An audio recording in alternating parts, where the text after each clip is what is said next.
Shalom Bapak Ibu dan Saudara terkasih dalam Tuhan Yesus. Shalom. Tentram Rahayu. Saya akan membacakan watak Tuhan pada minggu ini 9 Agustus 2026. Segenap majelis DKJCU Jemaat Indosari mengucapkan selamat pagi, selamat datang dan selamat beribadah kepada seluruh warga jemaat dan jemaat tamu yang hadir.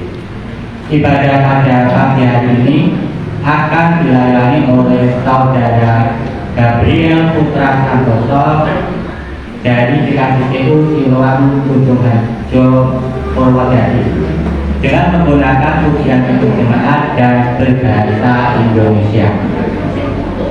Untuk petugas koletan pada minggu ini yaitu dari tim Bapak 4, Bapak Armanto, Bapak Estoni dan Bapak Dewi Deswanto.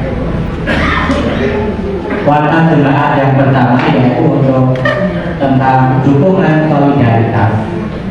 Pada hari ini ada tambahan satu kantong persembahan yang akan diedarkan oleh majelis untuk dukungan solidaritas bagi Saudara Gideon Satrio Adi Eswanto, putra dari Bapak Pendeta Helgentus Daniel Eswanto yang sedang sakit. Kami mohon dukungan doa dan partisipasi dari seluruh warga jemaat. Warta yang kedua, ibadah PA dan adhan sana jemaat seluruh warga jemaat. Warta yang ketiga, dalam rangka Hari Ulang Tahun Republik Indonesia yang ke-81, GKJCU Jemaat Indosari akan melaksanakan peringatan momen tersebut pada hari Minggu 16 Agustus 2026 di gereja dengan agenda sebagai berikut. Rangkaian acara diawali pukul 8.30 atau jam setengah 9 pagi dengan seremoni upacara dan pembukaan ibadah di halaman depan gereja seperti tahun-tahun yang sebelumnya. Kemudian dilanjutkan dengan peribadatan di gedung gereja. Setelah ibadah selesai, dimohon jemaat tetap tinggal sejenak untuk santap bubur bersama. Dan untuk direspon untuk kebaktian ini yaitu jemaat bisa memakai baju adat atau baju nasional, baju batik atau baju bernuansa merah putih atau baju bebas yang dimiliki Bapak Ibu, jadi tidak wajib. Kami mohon kehadiran dan dukungan doa dari seluruh warga jemaat. Warta yang keempat yaitu tentang Hari Ulang Tahun DKJCU Jemaat Indosari. DKJCU Jemaat Indosari akan merayakan ulang tahun gereja yang ke-67 tahun dengan kembali melaksanakan salah satu acara rutin yakni giling atau kegiatan adat. Adapun rencana tahun ini akan diadakan di Karanghanan dan Magetan dengan biaya per orang Rp250.000. Karena acara masih kurang lebih 2 bulan lagi, maka jemaat dapat mempersiapkan khususnya perihal dana. Bisa melanjutkan tabungan ataupun membayar secara langsung saat menjelang dimulainya kegiatan. Demikian informasi yang dapat kami sampaikan. Tuhan Yesus memberkati. Warta yang selanjutnya, majelis mengundang ibu-ibu line dance untuk mengikuti line dance yang akan dilaksanakan hari ini setelah ibadah selesai. Line dance ini akan ditampilkan pada kebaktian Minggu 16 Agustus 2026 yaitu kebaktian memperingati Hari Ulang Tahun Kemerdekaan Republik Indonesia.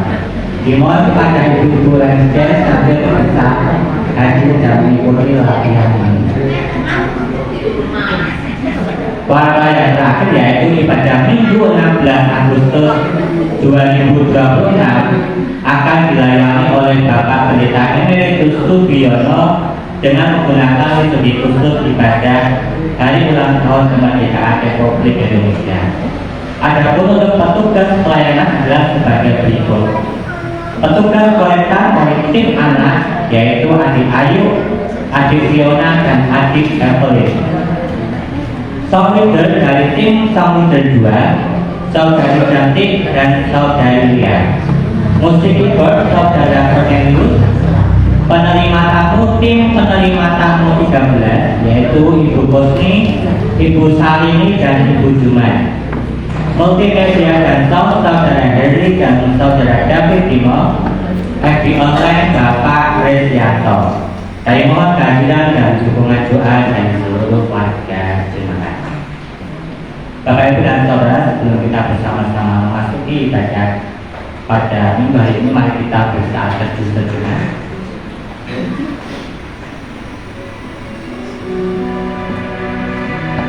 Dalam kita buka di dalam doa, mari kita berdoa. Bapa yang penuh kasih, kami mengucap syukur kepadamu karena pada hari Minggu ini Engkau kembali memberikan kesempatan kepada kami untuk berkumpul dan beribadah bersama sebagai umat-Mu. Terima kasih untuk penyertaan dan pemeliharaan-Mu dalam kehidupan kami di tengah berbagai kesibukan, pergumulan, dan keadaan yang kami alami. Engkau tetap menjaga dan membawa kami sampai pada hari ini. Tuhan, sebelum kami memulai ibadah ini, kami datang dengan hati yang rendah di hadapan-Mu. Ampunilah segala dosa dan kesalahan kami, bersihkan hati dan pikiran kami, supaya kami dapat mengikuti seluruh rangkaian ibadah ini dengan sungguh-sungguh dan penuh sukacita. Kami menyerahkan seluruh ibadah hari ini ke tangan-Mu. Berkaryalah melalui pujian-pujian, doa, pembacaan firman, dan setiap pelayanan yang dilakukan. Biarlah Roh Kudus-Mu hadir dan bekerja di tengah-tengah kami, sehingga ibadah ini bukan hanya menjadi rutinitas, tetapi menjadi kesempatan bagi kami untuk semakin dekat dan mengenal-Mu. Kami juga secara khusus menyerahkan Saudara Gabriel yang Engkau percayakan untuk melayani dalam ibadah hari ini. Berikanlah kesehatan, kekuatan, hikmat, keberanian, dan penyertaan Roh Kudus-Mu. Pakailah Saudara Gabriel menjadi alat di tangan-Mu untuk menyampaikan dan melayani sesuai dengan kehendak-Mu. Kiranya setiap pelayanan yang dilakukan dapat menjadi berkat dan membawa kemuliaan hanya bagi nama-Mu. Kami mengenalkan juga seluruh jemaat yang hadir maupun yang belum dapat hadir pada hari ini, sertai mereka yang kuat dalam pergumulan mereka, dan dalam melalui ibadah ini iman kami boleh diteguhkan, hati kami dikuatkan, dan kehidupan kami diperbarui oleh kami. Terima kasih Tuhan Yesus, biarlah dari awal hingga akhir ini nama Tuhan saja yang boleh kami muliakan. Di dalam nama Tuhan Yesus Kristus kami berdoa dan mengucap syukur. Amin. Jemaat, saya sudah untuk bangkit berdiri. Kita akan bersama-sama membuka ibadah ini dengan memuji nama Tuhan. Kita pujikan pujian dari PKJ nomor 13 bait 1 dan 2, kita masuk rumahnya.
saat ini kita mulai dengan pengakuan bahwa pertolongan kita di dalam nama Tuhan yang menciptakan langit dan bumi, yang tidak meninggalkan pekerjaan tangannya, dan yang menggenapi janjinya kekal selama-lamanya. Kasih karunia dan damai sejahtera dari Allah Bapa kita dan Tuhan kita Yesus Kristus turunlah atas kita semua. Amin.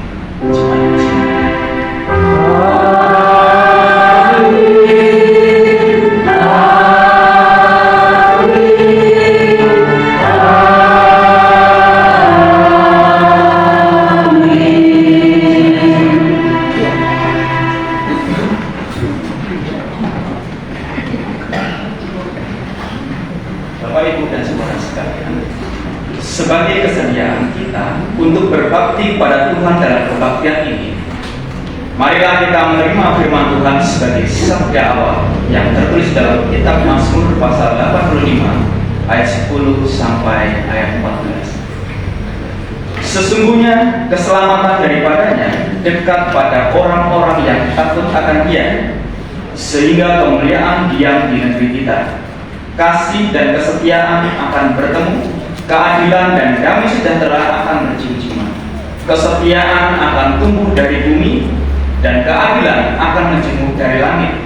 Bahkan Tuhan akan memberikan kebaikan, dan negeri kita akan memberi hasilnya. Keadilan akan berjalan di hadapannya, dan akan membuat jejak kakinya menjadi jalan. Demikianlah sabda awal yang mengarahkan kita masuk dalam kebaktian saat ini.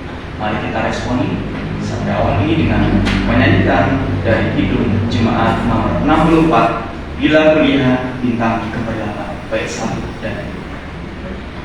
Thank you.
Beginilah bunyi hukum kasih yang tertulis dalam Injil Matius pasal 22 ayat 37 sampai 40. Jawab Yesus kepadanya, "Kasihilah Tuhan Allahmu dengan segenap hatimu, dan dengan segenap jiwamu, dan dengan segenap akal budimu. Itulah hukum yang terutama dan yang pertama. Dan hukum yang kedua yang sama dengan itu ialah, kasihilah sesamamu manusia seperti dirimu sendiri. Pada kedua hukum inilah tergantung seluruh hukum Taurat dan kitab para nabi." Hukum kasih ini menjadi cermin yang menunjukkan betapa kita ini adalah manusia-manusia yang berdosa. Karena itu, marilah setiap kita menundukkan kepala dan mengaku dosa secara pribadi di hadapan Tuhan. Mari kita bersatu dalam doa. Ya Allah Bapa kami yang Maha Kuasa, yang Maha Kudus, kami datang ke hadapan-Mu dengan kerendahan hati kami, ya Bapa. Kami menyadari bahwa dalam kehidupan kami sehari-hari, kami sering jatuh ke dalam dosa. Kami mengaku, baik dalam perkataan, perbuatan, maupun pikiran kami, seringkali kami menyakiti hati Engkau dan hati sesama kami. Kami seringkali lebih mementingkan diri sendiri. Kami lalai melakukan yang baik di hadapan-Mu. Ya Tuhan, ampunilah segala dosa dan kesalahan kami. Sucikanlah hati dan pikiran kami. Perbaharuilah hidup kami dengan kasih dan kuasa Roh Kudus, agar kami mampu hidup seturut kehendak-Mu, ya Tuhan. Tuhan, tolonglah kami supaya dalam kebaktian ini kami boleh datang dengan hati yang bersih, mendengarkan firman-Mu dengan iman, dan melangkah dalam hidup yang baru. Di dalam nama Yesus Kristus, kami berdoa dan memohon pengampunan-Mu. Haleluya. Amin.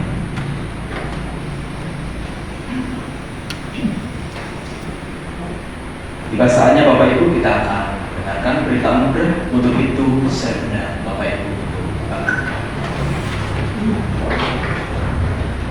Bagi setiap kita yang telah mengaku dosa dan kesalahannya dengan jujur di hadapan Tuhan, berita anugerah pengampunan disampaikan kepada kita yang tertulis di dalam Roma pasal 10 ayat 9. Sebab jika kamu mengaku dengan mulutmu bahwa Yesus adalah Tuhan dan percaya dalam hatimu bahwa Allah telah membangkitkan Dia dari antara orang mati, maka kamu akan diselamatkan. Demikianlah berita anugerah dari Tuhan. Mari kita meresponi berita anugerah ini dengan memuji nama Tuhan dari Kidung Jemaat nomor 242. Muliakanlah Allah Bapa. Mulia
menerima berita anugerah dan keselamatan, hendaklah kita hidup baru seperti petunjuk hidup baru yang tertulis dalam kitab Injil Matius pasal 14 ayat 27.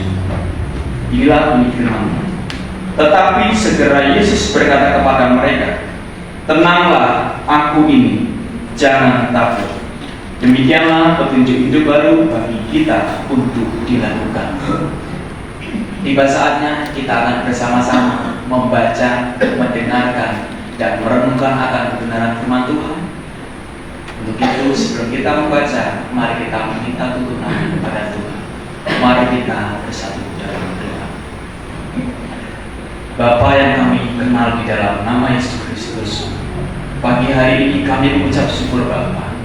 Kau masih memberikan kesempatan kepada kami untuk datang bersama-sama di gereja-Mu yang kudus ini dengan keadaan yang sehat dan selamat. Bapa, pagi hari ini kami mengucap syukur, dan sebentar lagi kami akan bersama-sama membaca, mendengarkan, dan merenungkan akan kebenaran firman-Mu. Biarlah Roh Kudus-Mu yang menuntun kami, yang memberikan hikmat kepada kami, dan biarlah juga Roh Kudus-Mu yang memberikan kami pengertian, yang menolong kami untuk dapat memahami akan kebenaran firman hari ini. Terima kasih Bapa, kami serahkan rangkaian kebaktian minggu hari ini dari awal, pertengahan hingga akhir. Buka hati dan telinga kami Tuhan, sehingga kami dapat menangkap apa yang akan kami lakukan. Tutup bungkus dengan kuasa darah-Mu yang kudus. Hanya di dalam nama Yesus Kristus kami telah berdoa dan mengucap syukur. Haleluya. Amin. Mari kita buka kitab kita. Bagi yang membawa Alkitab dalam bentuk cetak dan Alkitab elektronik, mari kita buka dalam 1 Raja-Raja pasal 19 ayat 9 sampai 18.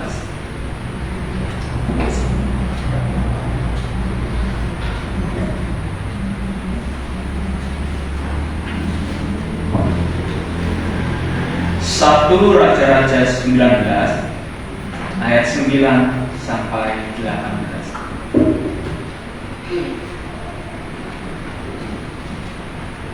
Beginilah bunyi firman-Nya dengan tema perikop Elia ke Gunung Horeb.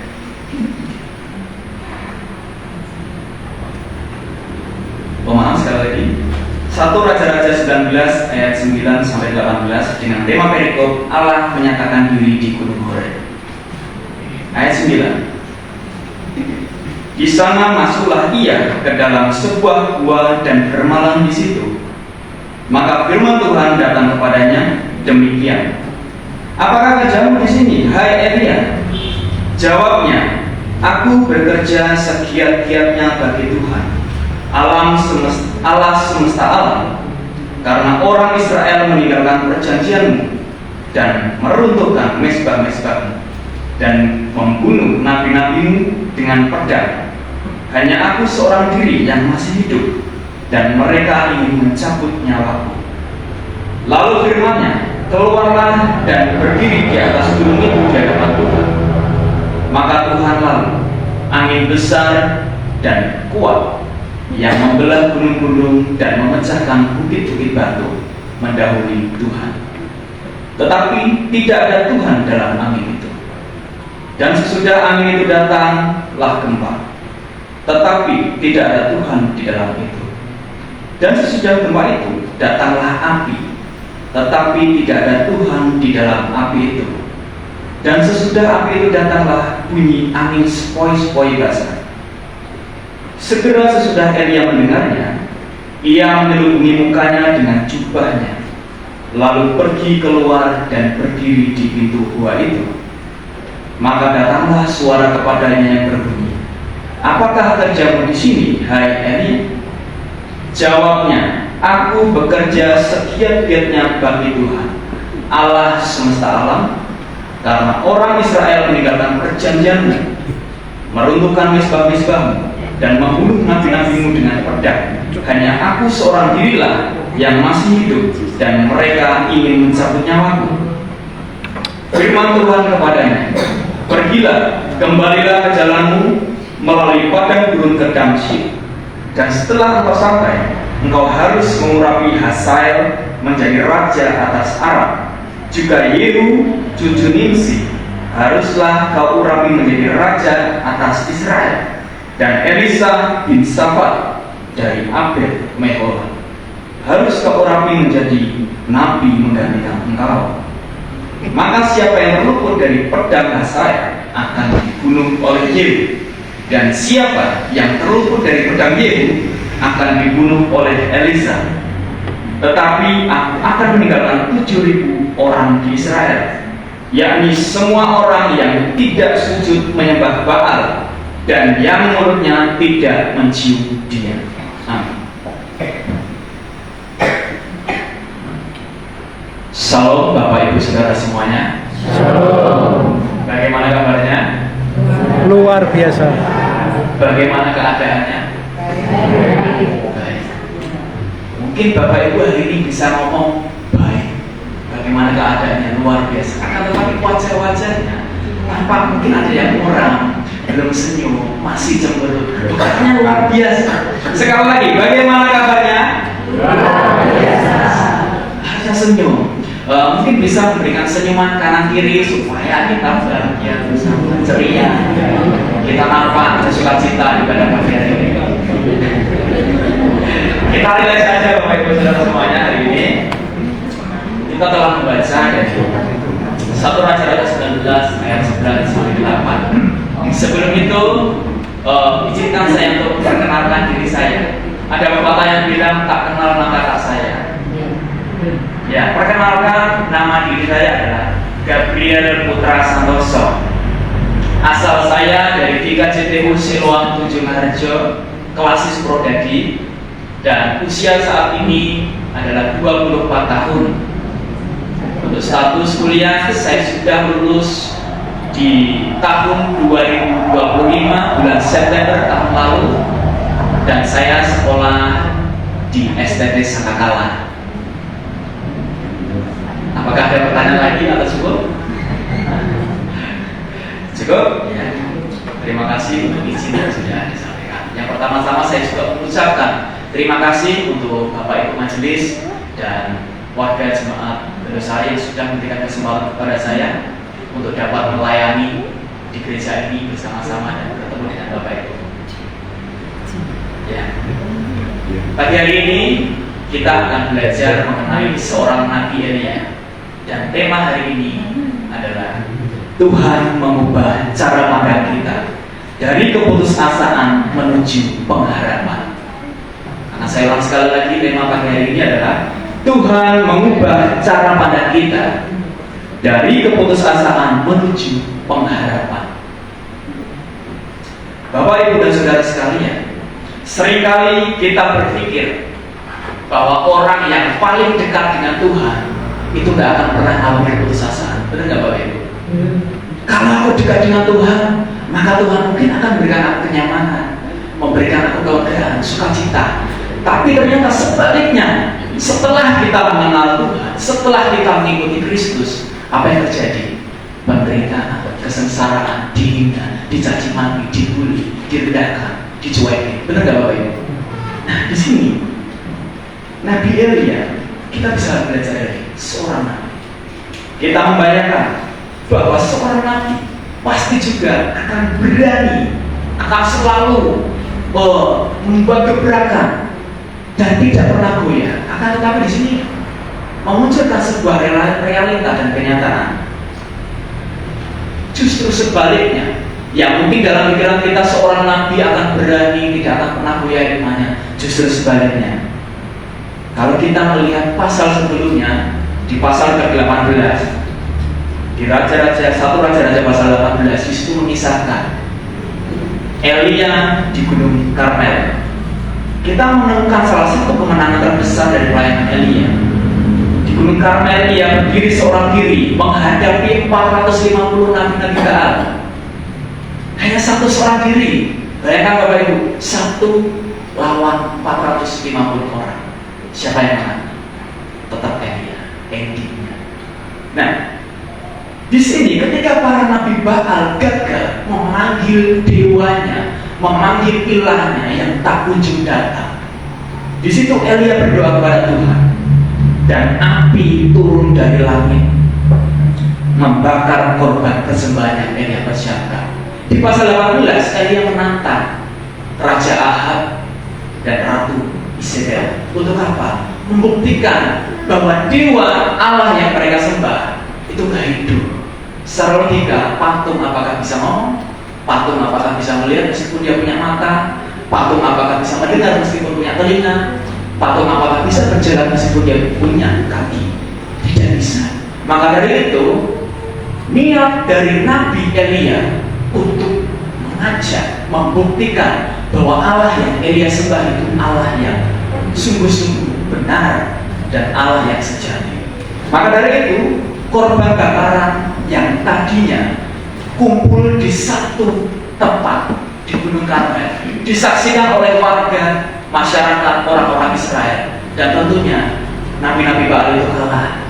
Tidak ada api yang menyambar korban bakaran persembahan itu, dan justru Elia lah yang mendapati karena dikehendaki oleh Tuhan. Secara manusia kita akan berpikir bahwa setelah peristiwa itu bangsa Israel pasti bertobat, karena yang menyaksikan bukan hanya orang lain, tapi bangsa Israel itu sendiri, bangsa yang gagal untuk dikenalnya. Mungkin Elia mendapati sebuah pikiran ketika Tuhan menyatakan kemuliaannya melalui mujizat terbesar di Gunung Karmel. Mungkin semua bangsa Israel akan bertobat. Ternyata Bapak Ibu, jawabannya tidak ada satupun yang berbalik kepada Allah. Tidak ada satupun yang bertobat, dan tidak ada satupun yang mengaku, dan tidak ada satupun yang berbalik kepada Allah. Padahal tujuannya Elia supaya mereka bertobat dan melihat kenyataan bahwa Allah yang disembah Nabi Elia adalah Allah yang benar, bukan dewa yang disembah oleh Ratu Isabel dan Raja Ahab. Di sini kita bisa melihat perubahan Elia yang di pasal 18 Elia sangat berani, di pasal 11, 18 Elia sangat yakin dan membuat mujizat yang dikehendaki oleh Allah. Akan tetapi di pasal 19 yang telah kita baca lagi, justru disitulah letak perubahan yang sangat drastis. Yang tadinya Elia berani, imannya tidak goyah. Waktu tidak ada satupun dari bangsa Israel yang bertobat, Elia merasa gagal. Elia merasa dia gagal dan mereka tidak ada yang bertobat, dan Elisa merasa putus asa dan dia depresi. Bahkan di ayat keempat di pasal 19, Elia ngomong ke Tuhan, sampai dia pengen mati. Cukuplah, tugasku sudah selesai, sebab aku tidak lebih baik dari nenek moyangku. Ini di pasal 19 ayat yang keempat. Elia ngomong seperti itu karena dia merasa gagal, merasa putus asa, merasa depresi. Sebab apa? Tidak ada satupun orang yang berbalik kepada Tuhan. Seorang nabi dia mengalami depresi, seorang nabi dia mengalami kegoyahan imannya. Seperti kita, kadang-kala banyak pergumulan kita yang tidak Tuhan jawab. Ini mengajarkan kepada kita bahwa kemenangan secara roh atau secara rohani tidak selalu membuat seseorang itu kebal terhadap pergumulan batin, pergumulan iman. Seseorang bisa saja berhasil di hadapan banyak orang, tetapi seringkali dia diam-diam memiliki pergumulan sendiri. Benar Bapak Ibu? Namun yang menariknya adalah, apakah Tuhan meninggalkan Nabi Elia? Jawabannya tidak. Tuhan justru tidak memarahi Nabi Elia, akan tetapi Tuhan mendengarkan keluh kesah Nabi Elia. Waktu Elia ingin mati dan ingin Tuhan supaya menyambut nyawanya, di situ menariknya Tuhan itu merayu. Tuhan mengutus malaikatnya untuk apa? Menyentuh Elia waktu tidur di bawah pohon ara. Tuhan mengutus malaikatnya, Elia bangunlah. Sudah disediakan makanan di situ. 2 kali malaikatnya menyentuh Elia supaya bangun. Yang pertama disuruh bangun. Yang kedua, waktu Elia itu disuruh oleh malaikat Elia itu bangun dan di sebelahnya sudah terdapat makanan, sudah terdapat bekal. Untuk kemana? Untuk perjalanan, untuk bekal perjalanan menuju Gunung Horeb. Nah, selama 40 hari 40 malam Elia melanjutkan perjalanannya bersama Tuhan. Dari bagian inilah kita bisa belajar bagaimana Tuhan memulihkan seorang hamba yang sedang kehilangan arah. Yang pertama, Tuhan mengajak Elia mengungkapkan isi hatinya supaya Elia itu curhat. Elia mengeluarkan isi hatinya. Elia mengeluarkan bagaimana apa yang dia alami saat itu. Sesampainya Elia sampai di Gunung Horeb, Tuhan bertanya. Di situ tadi sudah kita baca ya. Apakah kerjamu di sini, hai Elia? Pertanyaan yang pertama. Apa jawaban Elia?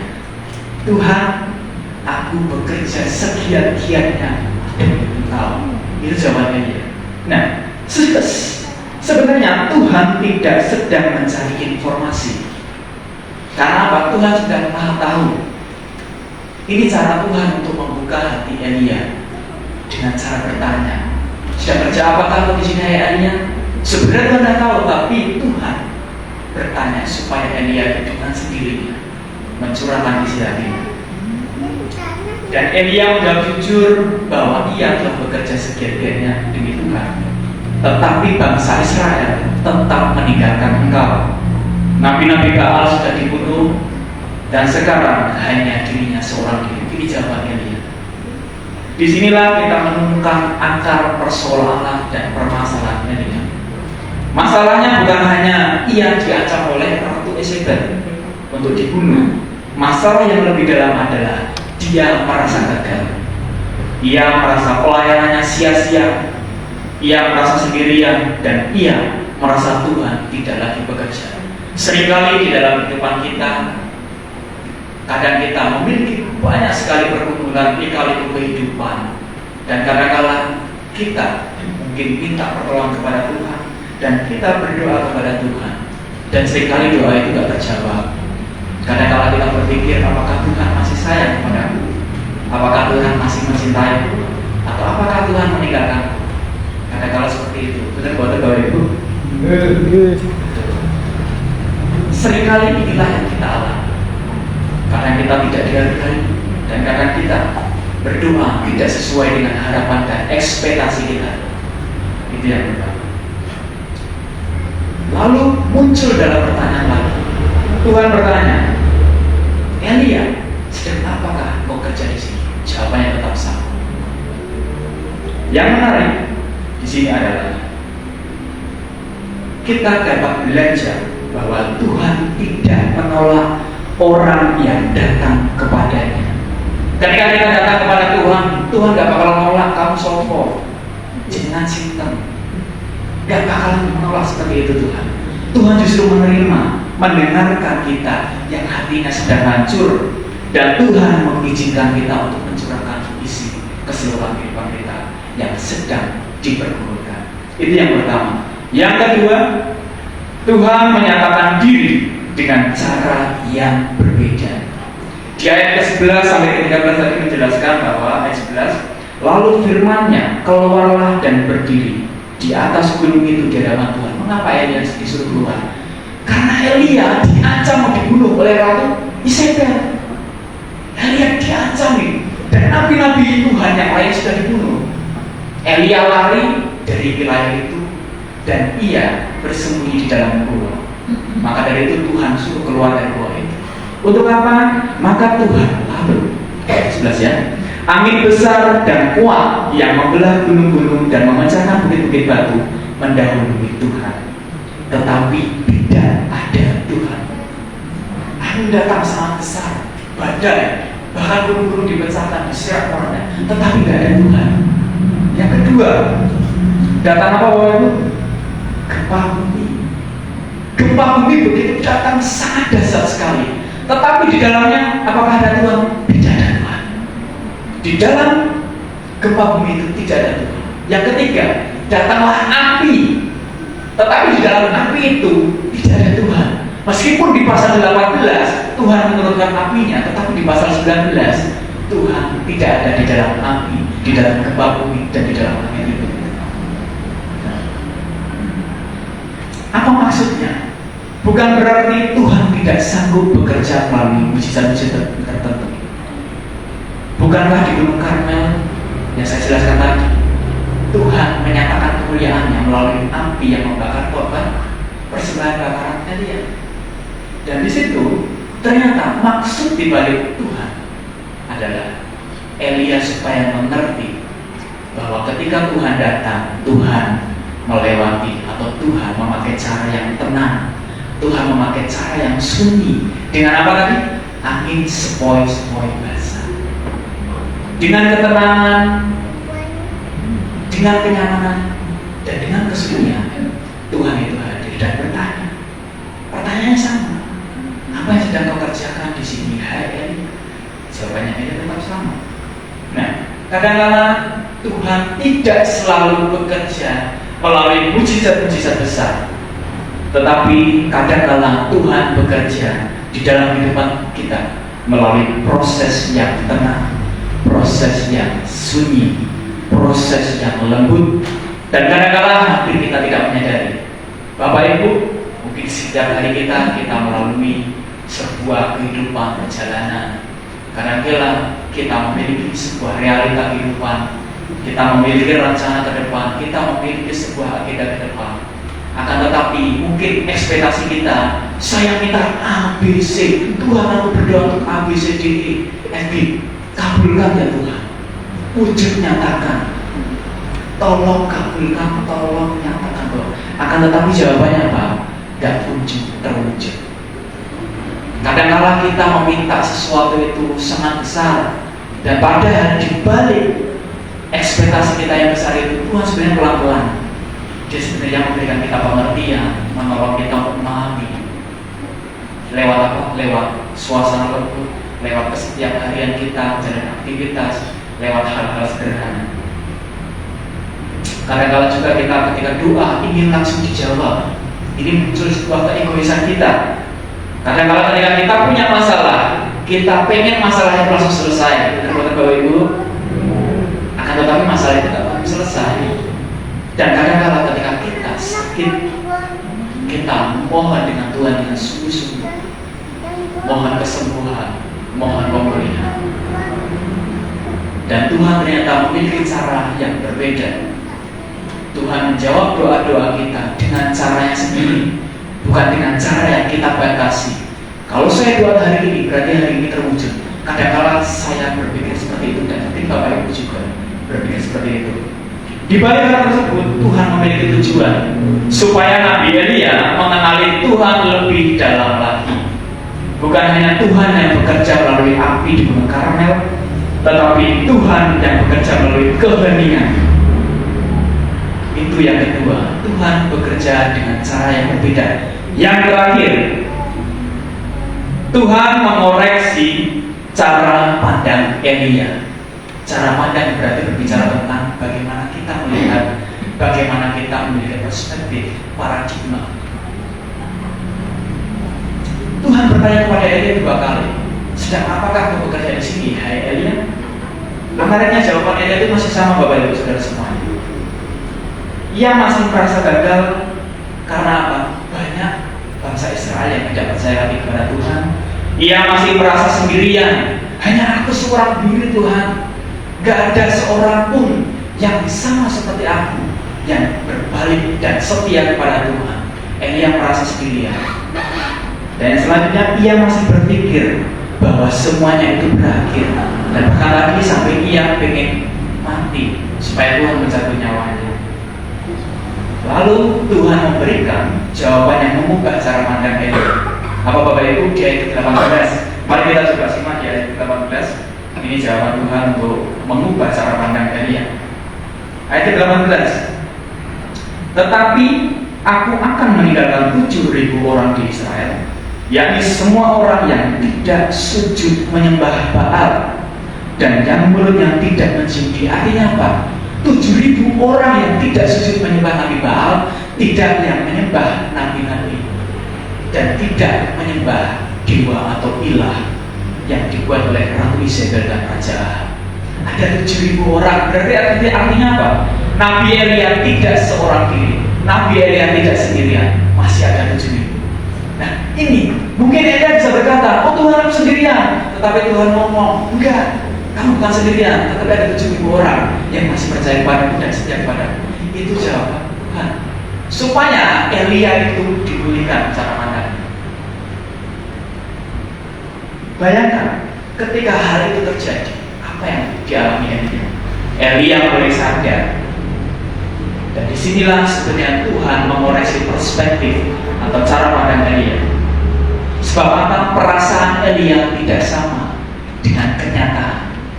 Kadang-kadang kita berpikir nih, dan ternyata pikiran yang kita pikirkan setiap hari, mungkin itu hal positif, hal negatif, hal pergumulan, tetapi tidak terjadi. Dan kekhawatiran-kekhawatiran, ketakutan itu endingnya nggak terjadi. Maka dari itu, seperti Elia yang dia merasa sendirian, akan tetapi ternyata di luar sana masih ada 7.000 orang yang setia kepada Tuhan. Kadang-kadang kita seperti itu. Elia hanya di sini melihat ancaman Isabel. Dia merasa ketakutan, dia merasa putus asa, depresi. Tetapi Tuhan sudah mengatur semuanya. Tuhan sedang mempersiapkan Hazael menjadi raja Aram, Yehu menjadi raja Israel, dan Elisa menjadi penerus pelayanan Elia. Semuanya ini Elisa nggak berhenti stagnan di situ, tetapi Elia dia mengurapi calon-calon penerusnya, dia mengurapi pemimpin-pemimpinnya sudah Tuhan atur dan diperintahkan oleh Tuhan kita Yesus Kristus. Artinya apa Bapak Ibu? Pekerjaan Allah tidak berhenti hanya kepada satu orang saja. Saya ulangi sekali lagi, pekerjaan Allah tidak berhenti hanya kepada satu orang saja. Siapa? Contohnya Nabi Elia. Sudah disiapkan untuk selanjutnya siapa yang akan melanjutkan pelayanan. Kerajaan Allah tidak bergantung kepada Elia. Kerajaan Allah juga tidak bergantung kepada kita. Tetapi dari semuanya itu Allah tetap bekerja, Allah tetap memelihara umatnya, Allah tetap memiliki orang-orang yang setia. Maka dari itu kita dapat belajar untuk tetap setia. Apa yang bisa kita petik hari ini? Dan apa yang bisa kita pelajari hari ini? Jangan mengambil keputusan ketika hati sedang lelah dan sedang putus asa. Meskipun tadi Elia ini mati, tetapi Tuhan tidak mengabulkan permintaannya. Karena Tuhan masih mempunyai rencana atas hidupnya. Jangan membatasi Tuhan bekerja. Yang selanjutnya, kalau hari ini kita belum melihat mujizat, belum melihat doa-doa kita terjawab, tetaplah setia. Bukan berarti Tuhan itu diam, bukan berarti Tuhan itu gak ada, tetapi tetaplah setia sampai doa kita terjebol, sampai Tuhan menjawab doa-doa kita. Dan selanjutnya, jangan mengukur keberhasilan pelayanan hanya dari hasil yang tampak. Ketika kita merasa sendirian, ingatlah bahwa Tuhan masih bekerja di luar apa yang dapat kita lihat. Selama Tuhan masih bekerja dan selama Tuhan masih memberikan tugas kepada kita untuk melayani sesuai dengan panggilan kita, berarti hidup dan pelayanan kita belum selesai. Kalau kita sudah tidak melayani Tuhan, kalau kita sudah tidak memiliki masalah, kalau kita sudah tidak memiliki pergumulan hidup, artinya apa? Kita sudah mati. Orang mati itu gak bakalan pernah dapat musuh. Orang mati gak bakalan pernah dia mendapatkan masalah. Karena apa? Dia sudah mati secara jiwa dan jasmani. Saudara-saudara, krisis terbesar Elia ternyata bukan hanya ancaman Isabel. Krisis terbesar Elia adalah cara pandangnya yang dipenuhi keputusasaan. Dari keputusasaan menuju ke pengharapan, itu membawa proses yang sangat lama. Karena itu Tuhan tidak langsung mengubah situasi Elia. Tuhan lebih dahulu memulihkan hatinya. Ya, Tuhan yang tidak langsung mengubah situasi, tetapi Ia memulihkan hati supaya makin dalam dan makin mengenal. Sebab ketika hati kita dipulihkan, seseorang akan mampu kembali menjalani panggilan seperti Elia. Amin Bapak Ibu. Hari ini kita mungkin datang dengan pergumulan pergumulan datang dengan penuh kerinduan, datang dengan penuh harapan. Akan tetapi percayalah, jangan pernah putus asa, jangan pernah menyerah, tetap setia kepada Tuhan dan tetap menunggu apa jawaban Tuhan di balik rancangannya. Amin Bapak Ibu. Mari kita bersama berdoa.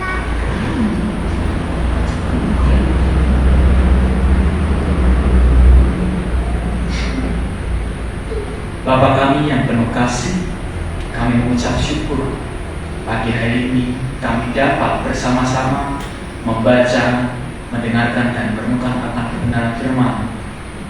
Kami belajar Tuhan dari Nabi Elia yang kadangkala menyerah, putus asa, bahkan kami seringkali lupa akan keberadaan Engkau ya Yesus. Kami diingatkan melalui firman pagi hari ini yang menegur kami, yang menyentuh kami untuk tetap setia, untuk tetap memiliki pemahaman bahwa Engkau adalah Allah yang hidup, Allah yang maha benar, Allah yang mengerti setiap pergumulan umatnya. Terima kasih Bapa, pagi hari ini kami belajar dari Nabi Elia yang Engkau tolong melalui cara pandangnya, yang Engkau tolong dan Engkau jumpai melalui kehadiran yang tidak bisa kami tebak, dan Engkau hadir dengan keajaiban sendiri. Terima kasih Bapa, hari ini kami banyak belajar. Bapa yang penuh kasih, kami mengucap syukur kepadamu karena pada hari ini Engkau masih memberikan kami kesempatan untuk dapat menghirup nafas dan membuat kami lega, sebab karena Engkau lah Allah yang maha sumber. Terima kasih Bapa. Bapa yang baik, pada saat ini kami datang membawa pokok-pokok doa kami. Yang pertama, kami berdoa untuk GKJTU Jemaat Pendosari. Kiranya Tuhan terus menyertai dan memberkati gerejamu ini. Tolonglah setiap pelayan para majelis, pengurus, dan seluruh jemaat yang terlibat, agar mereka dapat melayani dengan setia, rendah hati, dan penuh kasih. Biarlah GKJTU Jemaat Pendosari ini terus menjadi gereja yang bertumbuh dalam iman dan menjadi berkat bagi masyarakat dan sekitarnya. Kami juga berdoa untuk kehidupan setiap jemaat Tuhan. Engkau mengetahui setiap pekerjaan, setiap pergumulan, setiap keluarga, setiap kebutuhan, serta apapun yang menjadi kegiatan setiap pribadi. Tuhan, kami berdoa bagi jemaat-Mu yang saat ini mungkin sedang bekerja, yang mencari pekerjaan, yang bergumul untuk masa depan. Bukakan jalan dan berikan kecukupan. Biarlah mereka teguh dalam iman. Dan kami berdoa Tuhan untuk setiap pengharapan mereka yang sedang di dalam pergumulan. Kiranya tidak ada satupun orang yang merasa sendirian. Kami berdoa Engkau Allah yang setia menemani kami setiap hari dan setiap saat. Terima kasih Bapa. Kami juga Tuhan berdoa untuk setiap pergumulan jemaat-Mu. Dan pada pagi harinya terkhusus kami berdoa membawa saudara-saudara kami yang sedang dalam keadaan lemah tubuhnya. Tuhan, kami berdoa untuk saudara Gideon Satrio Adi, putra Bapak Emeritus Daniel, yang saat ini sedang sakit dan dirawat. Tuhan, kami berdoa, jamahlah tubuhnya, berikan kekuatan dan pakai setiap obat-obatan yang dikonsumsi dan tangan-tangan dokter yang membantu untuk proses kesembuhan. Biarlah kesembuhan-Mu terjadi Tuhan dalam kehidupan saudara Gideon, dan beliau mengalami kemurahan-Mu, mengalami pemulihan daripada-Mu Yesus Kristus. Melalui bilur-bilur yang kudus, kesembuhan itu terjadi. Bapa, kami juga berdoa untuk saudari Regina yang saat ini juga sedang sakit. Tuhan, kiranya Engkau hiburkan dan pulihkan kesehatannya, sehingga saudara Regina dapat berkumpul di dalam kebaktian minggu bersama kami dan kegiatan-kegiatan yang lainnya dengan keadaan yang sukacita dengan keadaan yang sehat dan pulih. Kami juga berdoa untuk Ibu Sri Mulyani, Bapak Yugianto, dan Ibu Sutrima. Biarlah Engkau mengenal setiap pergumulan dan rasa sakit mereka. Bapa, berikan mereka kesabaran, damai sejahtera, dan iman yang teguh dalam masa pemulihannya, Tuhan. Kami percaya bahwa Engkaulah Allah yang menyembuhkan, Allah yang memberikan pemulihan, Allah yang memberikan kekuatan bagi keluarga yang menjaga dan merawat mereka. Cukupkanlah segala biaya pengobatan, segala keperluannya Tuhan dan kebutuhan mereka. Kami serahkan semuanya hari ini Tuhan di dalam hadapan-Mu. Dan biarlah melalui sakit, biarlah melalui pergumulan hidup, nama-Mu tetap dimuliakan dan iman mereka semakin dikuatkan dan tidak goyah. Kami berdoa Tuhan untuk anak-anak sekolah minggu di Jemaat Bendosari. Tuhan, berkati setiap anak-anak yang sedang bertumbuh. Berikan kesehatan, kecerdasan, dan hati yang takut akan Engkau. Biarlah mereka semakin mengenal dan mengasihi Tuhan sejak kecil, dan berikan juga hikmat kepada para guru, orang tua yang membimbing dan mendampingi setiap hariannya. Juga memberkati setiap pertumbuhan anak-anak tersebut dengan baik. Kami juga berdoa untuk para remaja dan pemuda. Tuhan, sertai mereka dalam pendidikan dan studi mereka. Berikan semangat untuk belajar, hikmat dalam mengambil keputusan, dan kekuatan dalam menghadapi berbagai tantangan.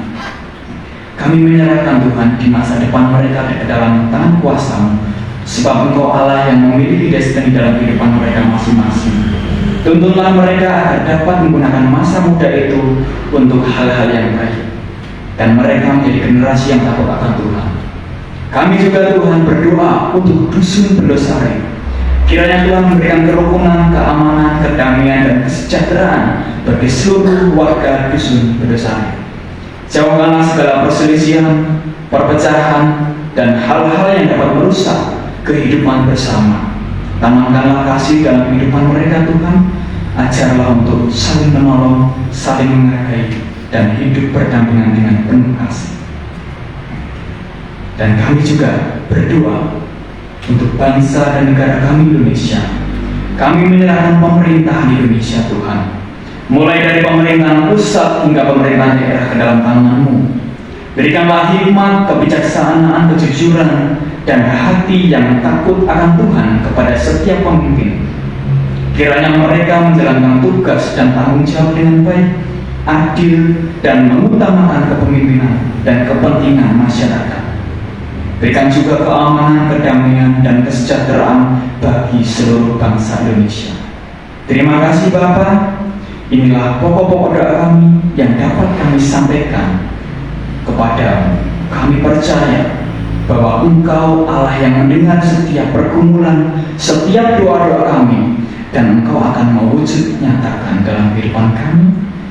Dan ajarlah kami untuk tetap percaya, berharap, dan menyerahkan seluruh kehidupan kami kepada kehendak-Mu. Hanya di dalam nama Yesus Kristus kami telah berdoa dan mengucap syukur. Haleluya. Amin.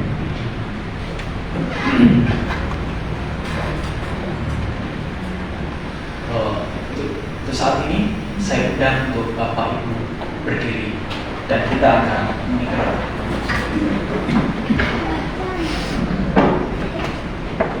Jemaat yang kasih Tuhan, marilah kita berdiri dan bersama-sama dengan semua orang percaya di segala tempat. Kita mengikrarkan pengakuan iman rasuli secara bersama-sama dengan berkata, Aku percaya kepada Allah Bapa yang Maha Kuasa, Khalik langit dan bumi, dan kepada Yesus Kristus, Anaknya yang tunggal Tuhan kita, yang dikawinkan oleh Roh Kudus, lahir dari anak darah Maria, yang menderita di bawah pemerintahan Pontius Pilatus, disalibkan, mati dan dikuburkan, turun ke dalam kerajaan maut.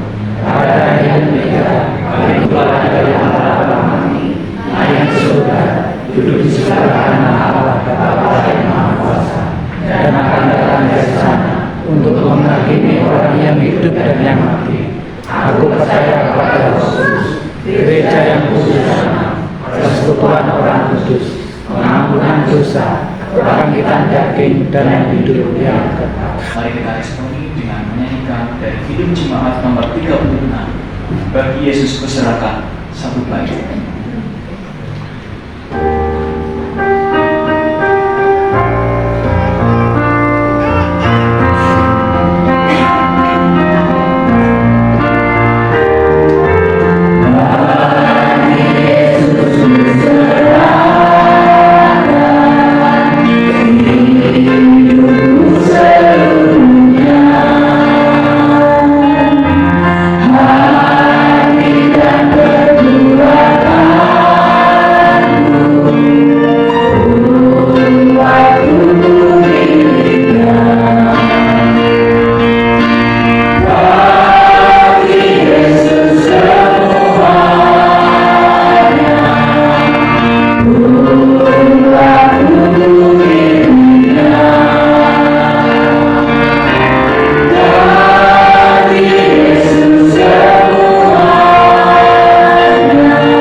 Untuk meresponi segala anugerah berkat yang telah Tuhan nyatakan bagi sepanjang kehidupan kita, maka kita akan memberikan persembahan yang terbaik sebagai tanda syukur kita kepadanya.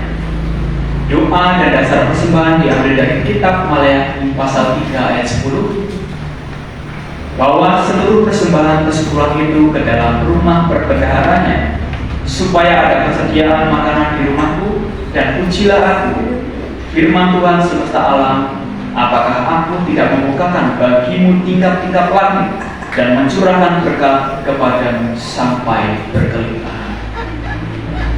Persembahan akan diiringi dengan lagu dari Hidup Jemaat nomor 289, Tuhan Pencipta alam semesta.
surga, kami mengucap syukur dan Tuhan atas segala berkat-Mu dalam hidup kami. Kami senantiasa ada dalam keadaan berkecukupan. Saat ini Tuhan, kami mengumpulkan sebagian dari berkat yang Tuhan berikan bagi kami untuk kami persembahkan kepadamu sebagai tanda syukur kami kepadamu. Kami mohon Tuhan, Engkau menerima apa yang kami persembahkan dan Engkau sucikan sehingga persembahan ini dapat menjadi alat bagi kemuliaan nama-Mu. Ya Bapa, berkatilah dan berikanlah kebijaksanaan bagi Bapak Ibu Majelis yang mengelola persembahan ini, sehingga persembahan ini dapat dikelola dengan benar seturut dengan kehendak-Mu. Bapa di surga, saat ini kami juga mengumpulkan dana untuk mendukung bagi biaya pengobatan bagi saudara kami, saudara Satrio. Kami mohon Tuhan berkati sehingga dana yang kami kumpulkan ini dapat menjadi alat bagi kasih setia Tuhan Yesus. Demikian persembahan kami Tuhan. Kami juga mohon kemampuan bagi setiap kami untuk dapat mempersembahkan hidup kami bagi kemuliaan nama-Mu. Ya Bapa, demikian doa kami naikkan ke dalam tangan kuasa-Mu. Dan bersama-sama kami akan berdoa doa Bapa kami. Bapa kami yang ada di surga, dikuduskanlah nama-Mu, datanglah kerajaan-Mu, jadilah kehendak-Mu di bumi seperti di surga. Berikanlah kami pada hari ini makanan kami yang secukupnya, dan ampunilah kami akan kesalahan kami, seperti kami juga mengampuni orang yang bersalah pada kami.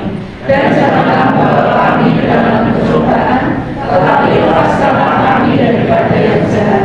Karena Engkau yang punya kerajaan dan kuasa dan kemuliaan sampai selama-lamanya. Amin.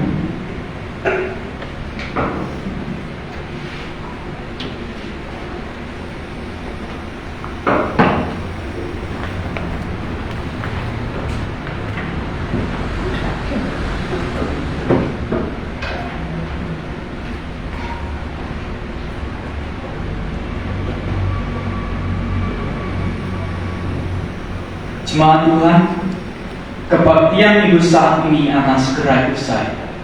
Namun karya dan pengabdian kita di dunia ini masih terus berlanjut.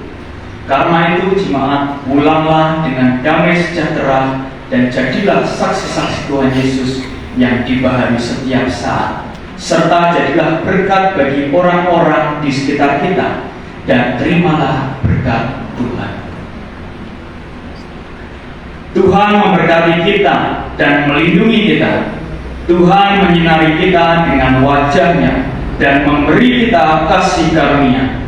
Tuhan menghadapkan wajah-Nya kepada kita dan memberi kita damai sejahtera. Amin.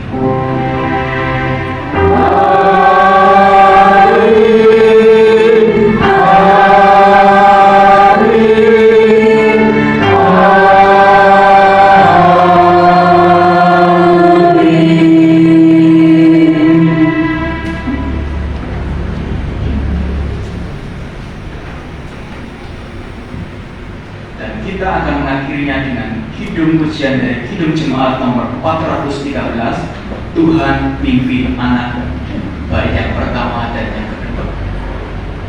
Thank you.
Hati-hati, terima kasih.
Terima kasih untuk yang sudah Arigato gozaimasu. Ayo, Mas.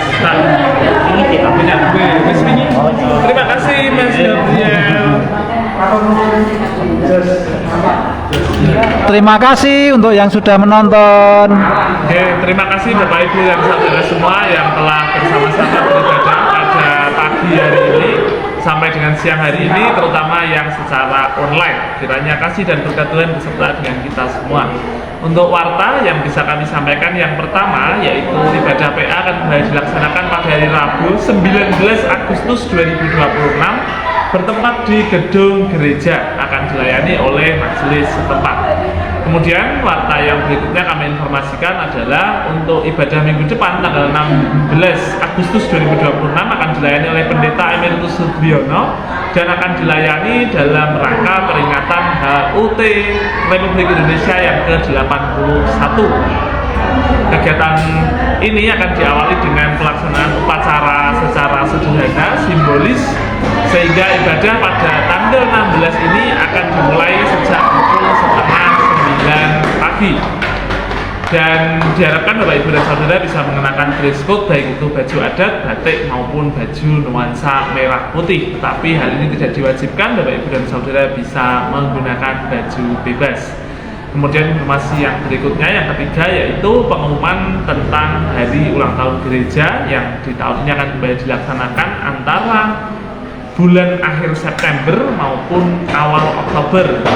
Masih kurang lebih 2 bulan lagi, dan kita akan melaksanakan ibadah dan kegiatan yang menjadi rutinitas, yakni kegiatan padang ataupun healing bersama. Tahun ini sudah ditetapkan akan berada kegiatan ini di daerah Karanganyar dan Magetan, Jawa Timur. Kiranya Bapak Ibu dan Saudara semua boleh berpartisipasi, boleh turut serta dengan biaya kontribusi sebesar 250.000 per orang.